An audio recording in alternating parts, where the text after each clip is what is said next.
ইরাকে এক নাস্তিকের জন্ম হয়েছিল, মাজুসি নাস্তিক মুলহিদ। সে বলে বেড়াচ্ছিল আমি স্রষ্টায় বিশ্বাস করি না, কারণ স্রষ্টা দেখা যায় না। ইরাকের লোকেরা বলল আমাদের একজন ইমাম আছে, নাম নু'মান ইবনে সাবিত। কি নাম?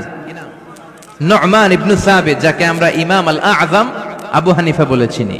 সবাই বলল তুমি যে স্রষ্টারে খুঁজে পাও না, আমাদের ইমাম তোমারে স্রষ্টা দেখায় দিবে। সুবহানাল্লাহ পড়েন। সে বলল ঠিক আছে, তাহলে তোমাদের ইমামরা আসতে বলো। কবে?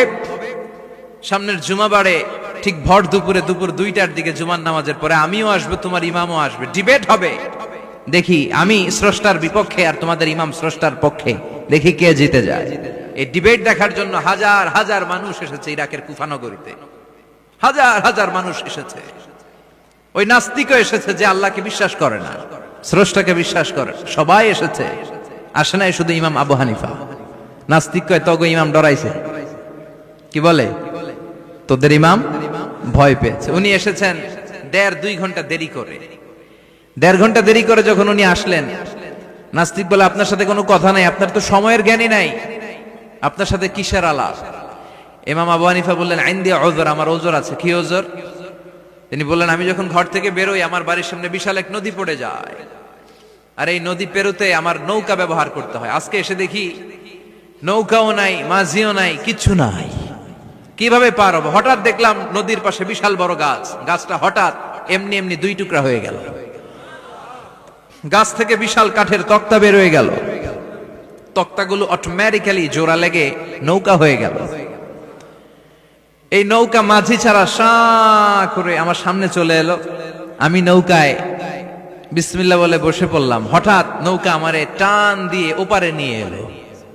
তারপর আমি আপনার এই ময়দানে ছুটে এসেছি। এই যে গাছ কাটা, তক্তা হওয়া, নৌকা হওয়া, মাঝি ছাড়া চলা, এই প্রসেসিং হতে আমার 2 ঘন্টা সময় লেগেছে। I am extremely sorry for that, আনা আসিফ জিদ্দান, আমি দুঃখিত। নাস্তিক নেতা বলে তবে ইমাম গাঞ্জা খাইছে। কি খাইছে? তোদের ইমাম মাজনুন, জুন্না আলাই, মাথার তার সিরা নিয়ে যা। ইমাম আবু হানিফা বললেন ময়দানে আমারে গালি দিলেন কেন? পাগল বললেন কেন? তার সিরা বলে ডাকলেন কেন? মাজনুন শব্দ ব্যবহার করলেন কেন?